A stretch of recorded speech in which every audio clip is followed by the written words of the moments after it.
বৃহস্পতিবারের মধ্যে শরীফ ওসমান হাদী হত্যা মামলায় চার্জশিট দিতে সময়সীমা বেঁধে দিয়েছে আদালত। সোমবার ঢাকার এডিশনাল চিফ মেট্রোপলিটন ম্যাজিস্ট্রেট আদালত এই আদেশ দেন। পাশাপাশি এই মামলায় রাষ্ট্রপক্ষকে সাহায্যের জন্য ৩ আইনজীবীকে নিয়োগ দিয়েছেন আদালত।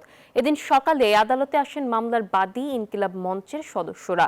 আদালতে আইনজীবীরা চার্জশিট পর্যালোচনার জন্য আরও 2 দিন সময় চান।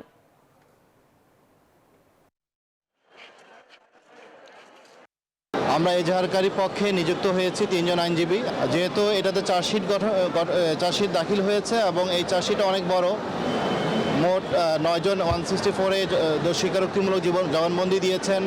17 জন আসামি, আরও কোনো আসামি আছে কিনা, কে কি বলেছেন, কি এভিডেন্স এসেছে, সব কিছু পর্যালোচনা করে এরপরে আমরা শুনানি করতে চাই। এই জন্য আমরা কোর্টকে বলেছি যে 2 দিনের জন্য অ্যাডজর্নমেন্ট করতে। আগামী 15 তারিখ বিজ্ঞ আদালত এই মামলাটা ধার্য করেছেন অভিযোগপত্র গ্রহণ বিষয়ক শুনানির জন্য।